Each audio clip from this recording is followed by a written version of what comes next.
Welcome back everyone to my second Let's Play of Final Fantasy I for the Nintendo Entertainment System played on the Wii Virtual Console. Last episode, Albert, Beez, Chip, and Nichols restored light to the water orb by defeating the fiend of water, Kraken, at the bottom of the sea shrine. Between episodes there, I stocked up on all the consumable items. So I maxed out my heal potions, soft potions, pure potions, and houses at 99. So, now we're just going to head north of Onrac here. We've got a small little dungeon here. This is where Kope said that there was, he saw something up to the waterfall to the north. It looked like a robot. Well, we were also told in the Mirage Tower that some robot floated far to the west. So hey, maybe he floated over here. So let's go check out this cave here. So it's kind of amazing. There's a lot of dead ends. But just follow my directions here, or you can find a map on Game FAQs. So we just keep wandering around here, and let's see if we can get the out-of-bounds bat. There's a 50% chance that the bat, apparently the way it spawns on the wall. So it has a 50% chance to either move out of the wall, in that case it's just a regular bat, or 50% chance to move into the wall, in that case it becomes the out-of-bounds bat. So it's always a little guessing game on that Gyro stream to see if they get an out-of-bounds bat. So he's near the end of the waterfall where the treasure room is. So, and let's see, there he is, the out-of-bounds bat. Yeah, he's inside the wall there, so you can't talk with him.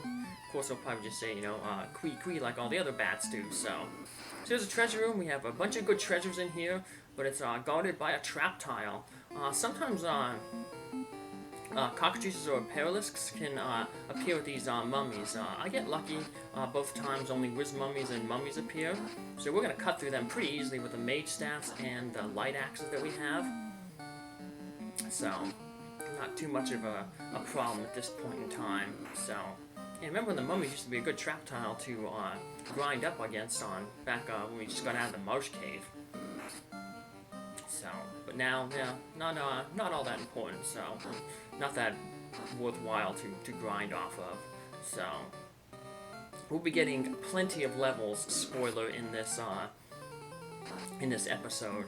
So, because after this, we are going back over to the Mirage Tower to go hunting for a T-Rex. There's a wizard staff that casts confusion. Ribbon protects against like all elements and statuses. The best piece of headgear in the game, so we can look around here. We'll give that to Mr. Beez, and that'll set up Beez's equipment. So now all you have to do is Nichols needs to set up his equipment. He's going to need another. He's going to have to get the white shirt and a ribbon. He'll drop his flame shield there. Because he won't need that elemental protection with the flame shield when he has the ribbon. So, and of all the pieces of armor, the shield gives the least, well, the probing gives a little bit less defense than the shield, 4 less points, but the protection from death that the probing gives is better than that 4 little points of defense. Speaking of defense, we got the defense sword. It's a good upgrade for Beez from the ice sword there. Eventually that'll get passed down to one of our ninjas. Take this cube. With it, you can transfer to the floating castle. Please. Yeah, remember that robot at the top said transportation requires a cube. So there's that one tile that we couldn't step on, but now we can step on it because we have the cube. And that'll take us up to the floating castle, the domain of Tiamat, the final fiend. We learned about her in Leafin. So yeah, there's 2 male fiends, Lich and Kraken, and then 2 female fiends. Tiamat and Carrie.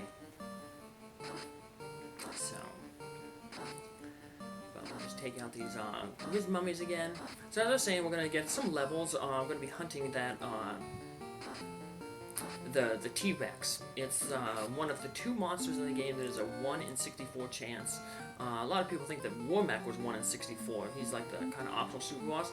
He's actually a 3 in 64 chance. But T-Rex only appears in the desert around the Mirage Tower, and then the other monster is the Iron Golem, and that only appears in the final dungeon on the 5th basement floor of that dungeon.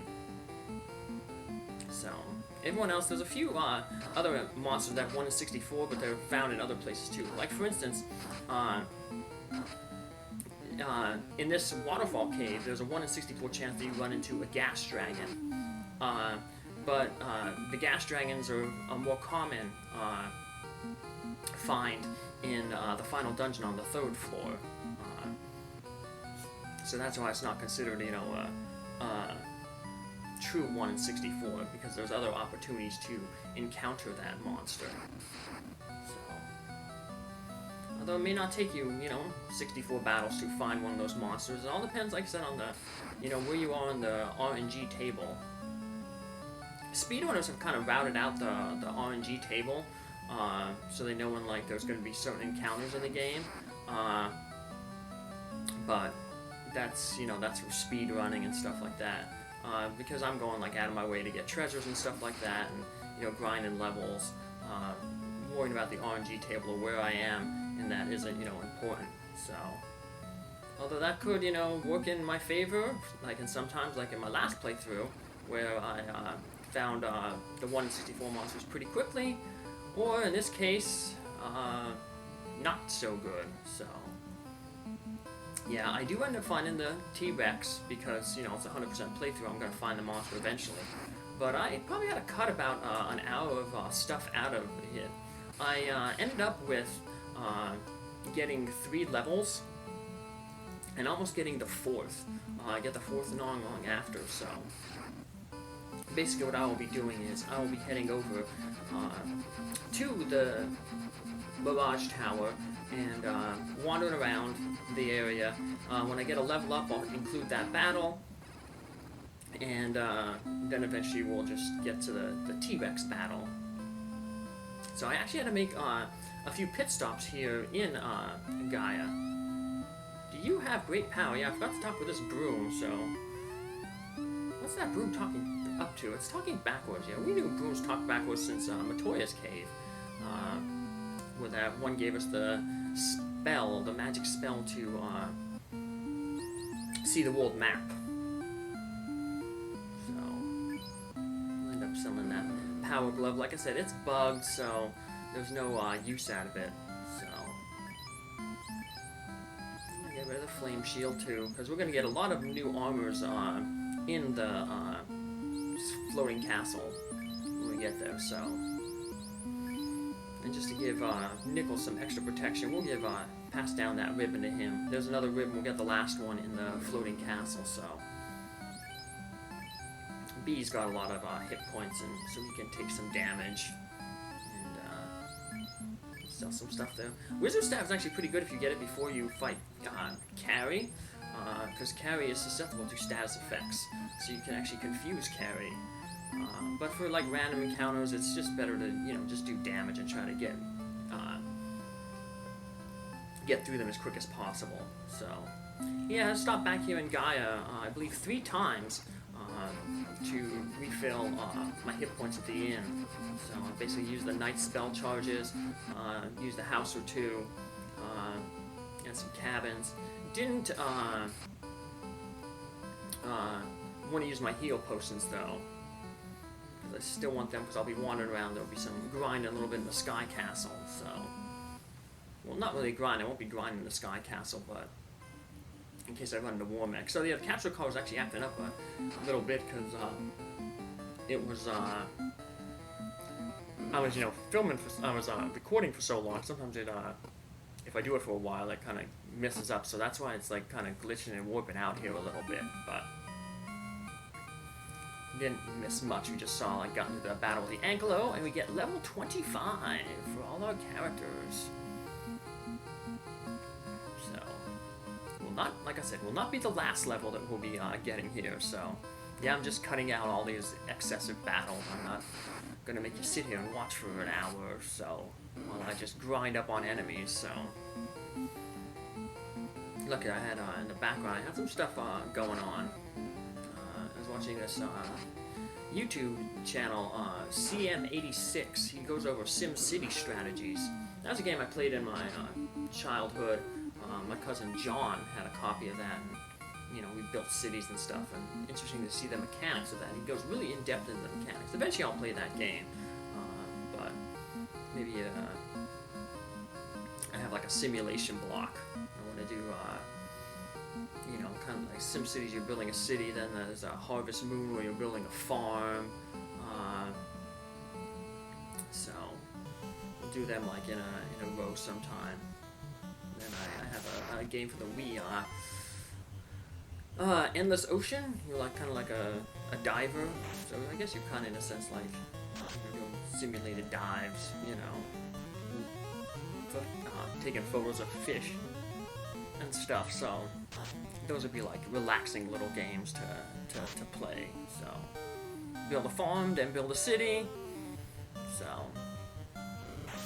some good times like that. So it's always a good time when you gain another level.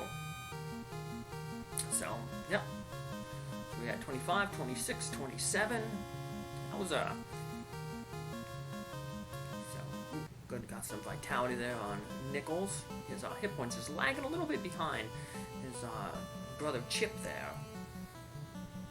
So let's keep wandering around, and here we finally get the T-Rex. So nothing really remarkable about him. He's just a blue palette swap of a Tyro. So it's not like he gives a whole bunch more, you know, difficulty or anything like that. As you can see, we took him out real quick. So I'd hate to be like at least one of the good things about like the Nintendo game here is there's no bestiary log. There's some people who like in some of the future games, especially like the Dragon Quest games, they have a bestiary log, and it shows you all their dropped items and stuff like that. And some people, like I'd want to like max out, like, you know, usually it's 255 because that's like the byte number. The monsters you can get to max out in your bestiary. Can you imagine finding 255 T-Rexes? Yeah, no thanks.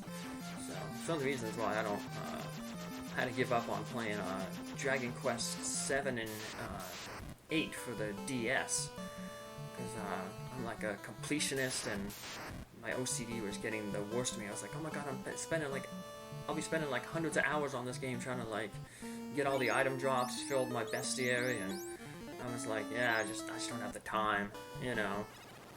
As you get older, you just lose a lot of time. So back in the day when you were a kid, you had all the time in the world and you can play games for hours on end. And I'm lucky if I do, you know, well, like today, because I was doing this grind and I played for about an hour and a half when I did this video.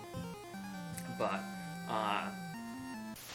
you know, for the most part, you know, I can get rid of maybe half an hour of gameplay at a time, and then I just you know, get tired, or I realize I have other things to do. So yeah, good thing I don't have any kids. So, well, I got my fur babies. I got Spartacus and my Princess Guinevere. So one of us gets the cube. He floats in the west. Well, we met him. So colors gather and swirl in the cube. So there's our little cube. I'm just gonna head back into this room here. And remember I said that there was whatchamacallit, we got really close to gaining another level. Yeah, we're gonna gain the level right here. I'm gonna get rid of that paralysis real quick though, because you can, you know, squint and stop on characters, turn them into stone. So actually, Beez is gonna put to use his light axe. Normally he was just attacking, but yeah, I figured in case you got some low damage rolls with Nick and Chip's mage staff, Beez can focus with his light. So there we go, took him out. The harm 2 from the light axe does a little more damage than the fire 2 from the mage staff, but you know, it's balanced out by harm 2 only works on undead, where, you know, fire works on everybody. So it's just a higher base power. So alrighty, let's head back into here and meet our good friend, the Blue D. He's probably blue because he's stuck on this square and he can't move. Well, Tiamat is apparently like, I think in Dungeons and Dragons world, like the king of dragons or like a dragon god. So makes sense that he's guarded by, you know, a dragon. He's probably like, you will stay here and guard the entrance to the floating tower. Yes, Tiamat. So, and speaking of the floating castle, that's where we are going to end this episode. Come back in the next one where we explore it to the fully. Take care, have a good day. Bye.